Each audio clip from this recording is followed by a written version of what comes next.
madness in a sea of the dying and shameless. A sea of the. Belum menyaksikan video ini, pastikan bosku jangan lupa subscribe. Karena subscribe itu gratis plus bonus tonton video terbaru setiap harinya.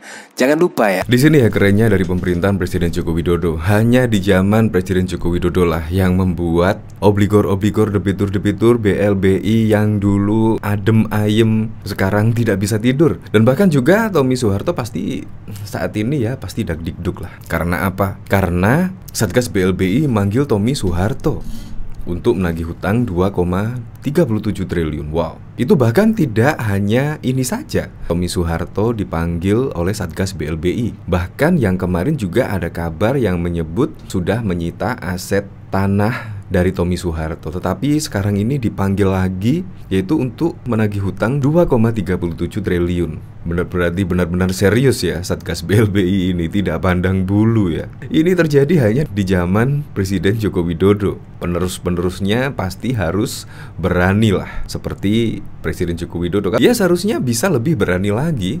Ini dari CNN Indonesia. Ini terbitkan pada 12 April 2023. Di sini Satuan Tugas Penanganan Hak Tagih Negara Dana Bantuan Likuiditas Bank Indonesia kembali memanggil Tommy Soeharto selaku pengurus PT Timor Putra Nasional terkait penyelesaian hutang ke negara senilai 2,37 triliun. Selain Tommy, Satgas BLBI juga memanggil Roni Hendrarto yang juga pengurus TPN. Pemanggilan tersebut termuat dalam surat bernomor PEN 89/KSB 2023 yang dikeluarkan pada 30 Maret 2023 dan ditandatangani oleh Ketua Satgas BLBI. Dalam surat itu, Tommy Soeharto dipanggil sebagai komisaris PT TPN, sementara Roni sebagai direktur. Surat pemanggilan itu dialamatkan ke kediaman Tommy Soeharto di Jalan Cendana. Keduanya diminta berhadap Satgas BLBI pada 17 April di kantor Direktorat Jenderal Kekayaan Negara. Mengingat pentingnya pertemuan ini agar saudara hadir secara langsung. Dalam hal saudara tidak memenuhi kewajiban penyelenggaraan hak tagih negara, maka akan dilakukan tindakan sebagaimana diatur dalam perundang-undangan. Pemanggilan Tommy Soeharto dan rekannya sudah merupakan yang kesekian kalinya. Pemanggilan dilakukan berkaitan nominal hutang perusahaan anak Presiden Soeharto itu yang mencapai 2,61 triliun. Nah pertanyaannya kok nggak dari dulu ya, zaman SBY misalnya. Pak zaman SBY kan juga 2 periode lah. Seharusnya bisa membentuk Satgas BLBI lah untuk menagih hutang tersebut, di mana kerugiannya pada BLBI yang lalu mencapai 110 triliun. Itu 110 triliun pada zaman dulu. Kira-kira kalau dikonversi dengan rupiah sekarang bagaimana ya? Pasti sangat banyak sekali. Bisa-bisa itu sekarang sudah menjadi 600 triliun sekian ya. Kalau misalkan dirupiahkan sekarang ini dengan inflasi yang cukup tinggi lah dari zaman dulu ke sekarang. Bisa jadi sudah mencapai 600 triliun. Bahkan di sini yaitu diterbitkan pada 21 September. Di sini Satgas BLBI sudah menyita aset senilai 27,8 triliun. Ini merupakan sebuah prestasi ya, di mana mulai dibentuk kalau nggak salah pada 2021 yang lalu. Tetapi masih berjalan sekitar setahun setengah sudah menyita aset 27,8 triliun. Menurut saya ini sebuah prestasi sekali lah, yaitu di tangan Mahfud MD dan Sri Mulyani. Nah, di sini negara melalui Satgas Bantuan Likuiditas Bank Indonesia BLBI telah menyita aset dari para obligor dan debitor senilai 27,8 triliun hingga 19 September 2022. Nah, di sini Amir mengatakan dalam rapat tersebut, Komisi 10 meminta Satgas BLBI memaparkan perkembangan dari upaya penagihan piutang negara ke para obligor dan debitur. Sebagai informasi, total piutang yang aktif diurus Satgas BLBI mencapai 110,45 triliun. Nah, saya nggak bisa membayangkan ya, bila perampasan aset koruptor itu disahkan oleh DPR, pasti akan lebih memudahkan ya dalam proses-proses karena sudah ada undang-undang yang telah diatur lah. Jadi menurut saya perampasan aset sangat diperlukan lah, karena kalau perampasan aset koruptor sudah ditandatangani dan sudah disetujui RUU-nya, maka akhirnya mempunyai payung hukum. Dan kemungkinan besok yang akan melakukan tindakan korupsi misalnya pasti juga akan berpikir-pikir lebih, apalagi jika terbukti bersalah melakukan tindak pidana korupsi, maka aset-aset akan disita. itu kemungkinan akan membuat pikir panjang ya untuk melakukan tindak pidana korupsi. Nah, makanya saya setuju sekali lah bila RUU perampasan aset segera disahkan oleh DPR dan juga pemerintah lah. Untuk lebih lengkapnya simak berita berikut ini, Good News Indonesia. Satuan Tugas Penanganan Hak Tagih Negara Dana Bantuan Likuiditas Bank Indonesia Satgas BLBI kembali memanggil Tommy Soeharto selaku pengurus PT Timor Putra Nasional (TPN) terkait penyelesaian hutang ke negara senilai 2,37 triliun. Selain Tommy, Satgas BLBI juga memanggil Roni Hendrarto Yono Wicaksono yang juga pengurus TPN. Pemanggilan tersebut termuat dalam surat bernomor PE-Eng 89-KSB-2023 yang dikeluarkan pada 30 Maret 2023 dan ditandatangani Ketua Satgas BLBI Ronald Silaban. Dalam surat itu, Tommy Soeharto dipanggil sebagai komisaris PT TPN, sementara Roni sebagai direktur. Surat pemanggilan itu dialamatkan ke kediaman Tommy Soeharto di Jalan Cendana, Kelurahan Menteng, Kecamatan Gondangdia, Jakarta Pusat, dan Roni di Cempaka Putih, Jakarta Pusat. Keduanya diminta menghadap Satgas BLBI pada 17 April 2023 di kantor Direktorat Jenderal Kekayaan Negara DJKN, Kementerian Keuangan. Mengingat pentingnya pertemuan ini agar saudara hadir secara langsung dalam hal saudara tidak memenuhi kewajiban penyelenggaraan hak tagih negara, maka akan dilakukan tindakan sebagaimana diatur dalam perundang-undangan, tulis pengumuman tersebut. Pemanggilan Tommy Soeharto dan rekannya sudah merupakan yang kesekian kalinya. Pemanggilan dilakukan berkaitan nominal hutang perusahaan anak Presiden Soeharto itu yang mencapai 2,61 triliun. Satgas BLBI sebetulnya sudah menyita aset jaminan berupa lahan pabrik PT TPN yang berlokasi di Karawang, Jawa Barat. Sayangnya, aset itu tak kunjung laku meski sudah berulang kali dilelang. Tak hanya Tommy dan Roni, Satgas BLBI juga memanggil penanggung hutang dari PT Aurip Mangku Dijaya senilai 31 miliar dan 720.000 US dollar.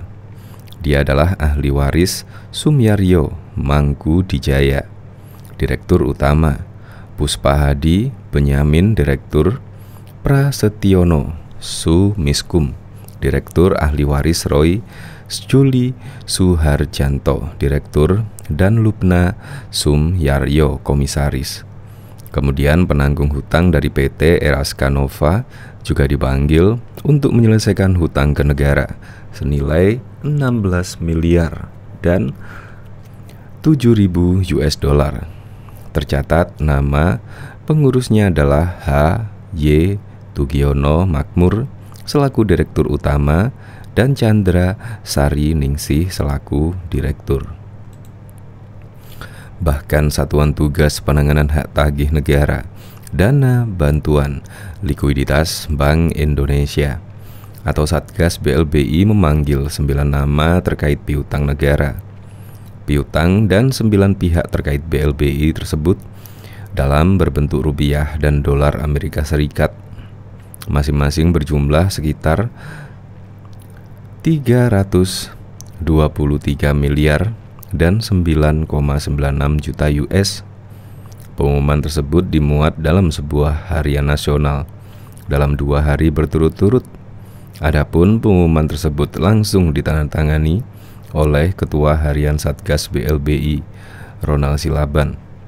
Para pihak yang dipanggil diminta untuk datang dan bertemu kelompok kerja tim B sekaligus BLBI sesuai waktu yang ditentukan oleh Satgas BLBI. Adapun tempat pertemuan berada di ruang rapat Satgas BLBI, Gedung Syafruddin Prawiranegara, lantai 4, utara Jalan Lapangan Banteng Timur nomor 2 hingga 4 Jakarta Pusat. Berikut 9 kelompok konglomerat yang dipanggil Satgas BLBI. PT Urip Mangkuwijaya. Satgas BLBI memanggil kepada para pengurus PT Urip pada hari Jumat 10 Februari yang lalu pada pukul 14 sampai dengan selesai.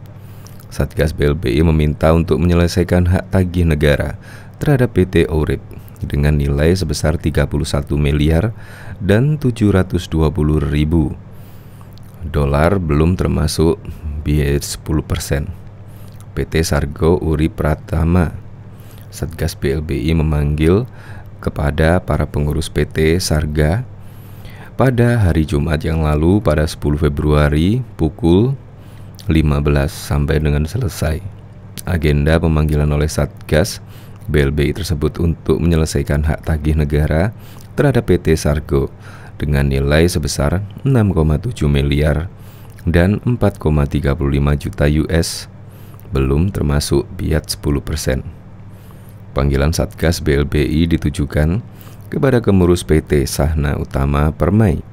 Mereka diharapkan dapat memenuhi panggilan pada Senin 13 Februari pada pukul 13 sampai dengan selesai. Agenda pemanggilan oleh Satgas BLBI tersebut untuk menyelesaikan hak tagih negara terhadap PT Sahna Utama Permai dengan nilai sebesar 52 miliar belum termasuk biaya 10%. IR KGS Hadi Kusnanto.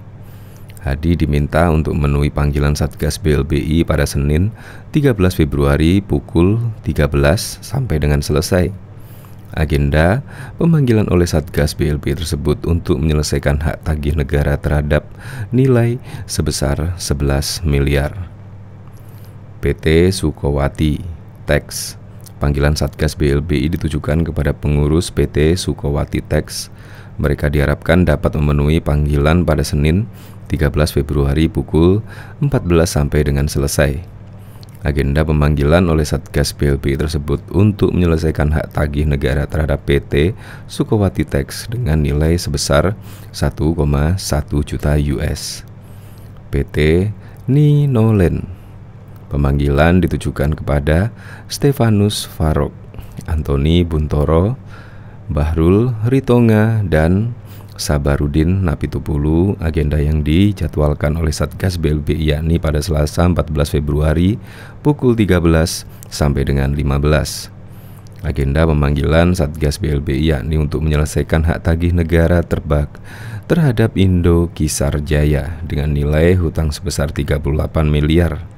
Sudah termasuk biaya administrasi kepengurusan piutang negara sebesar 10%.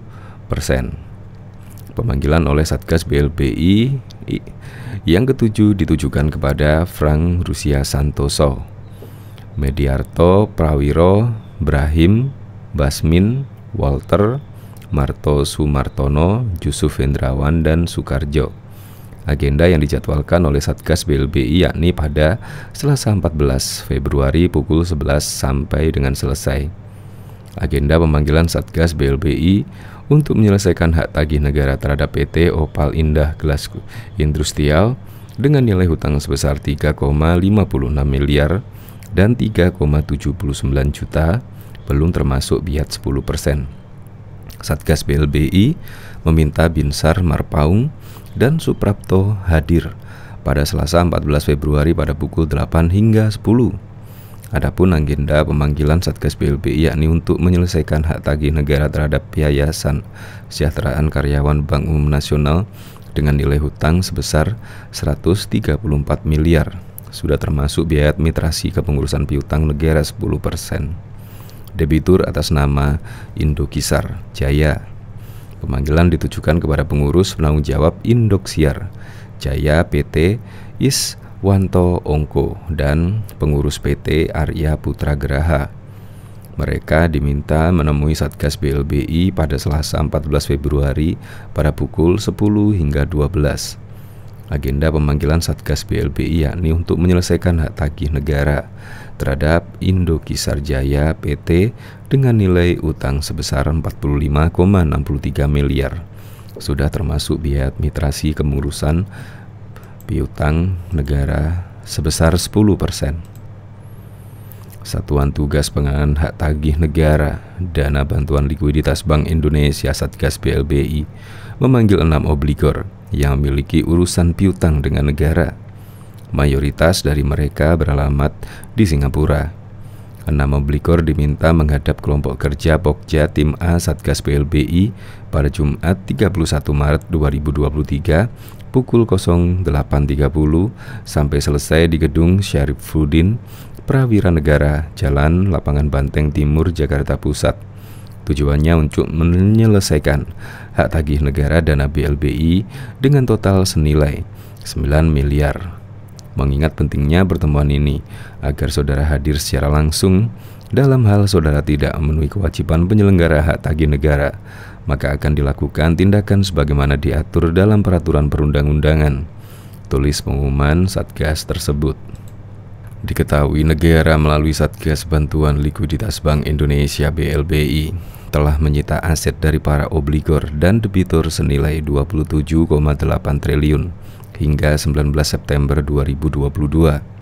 Hal itu diungkapkan oleh Wakil Ketua Komisi 10 DPR RI Amir Uskara usai rapat dengan Satgas BLBI pada Rabu 21 September 2022. Rapat tersebut dihadiri oleh Ketua Satgas BLBI Reonal Silaban dan dilakukan secara tertutup. Amir mengatakan dalam rapat tersebut, Komisi 10 meminta Satgas BLBI memaparkan perkembangan dari upaya penagihan piutang negara ke para obligor dan para debitur. Sebagai informasi, total piutang yang aktif diurus Satgas BLBI mencapai 110,48 triliun. Secara umum sampai saat ini aset yang sudah diambil maupun disita itu sekitar nilainya 27 triliun lebih dari sekitar 110 triliun yang masih menjadi tunggakan dari obligor BLBI. Ujarnya saat ditemui di gedung DPR RI pada 21 September 2022. Ia menyebutkan nilai piutang negara dalam ranah BLBI yang mencapai 110,45 triliun itu berasal dari 335 obligor dan debitor. Menurut Amir, pada dasarnya Satgas BLBI hanya menangani debitor dan obligor yang memiliki nilai hutang besar. Ada sekitar 335 obligor yang masuk daftarnya mereka, Satgas BLBI. Tapi yang tentu akan ditangani oleh Satgas yang kelas-kelasnya yang nggak di atas-atas saja. Nggak mungkin semua juga akan ditangani, ucap dia. Lebih lanjut, selain proses penagihan, dalam rapat tersebut Satgas BLBI juga diminta untuk memaparkan target serta strategi yang akan dilakukan untuk mengejar para obligor dan debitur agar memenuhi kewajiban membayar hutang ke negara. Terlebih terdapat aset obligor dan debitor yang berasal di luar negeri. Hal ini mengingat masa kerja Satgas BLBI untuk menagih hutang hanya mencapai 31 Desember 2023.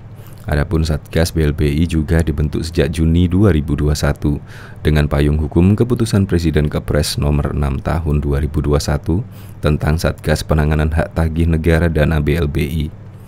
Aset yang di luar negeri tentu itu juga akan menjadi tugas, karena Satgas ini kan dari lintas KL kementerian dan lembaga. Ada dari Kejagung, PPATK hingga Bareskrim, yang juga ada Interpol, kata Amir. Ia mengungkapkan terdapat sejumlah tantangan dari penagihan dalam kasus BLBI tersebut, di antaranya persoalan aset-aset para obligor dan debitur yang sudah berpindah tangan. Meski demikian, menurut Amir, Satgas BLBI berkomitmen untuk mengambil seluruh aset negara yang ada pada obligor dan debitur. Ini kan dalam jangka waktu lama, sudah sekitar 25 tahun. Jadi aset-aset itu sudah pindah tangan. Itu akan juga jadi tantangan. Tapi namanya kepentingan negara, mereka Satgas BLBI akan berupaya secara maksimal, ungkapnya.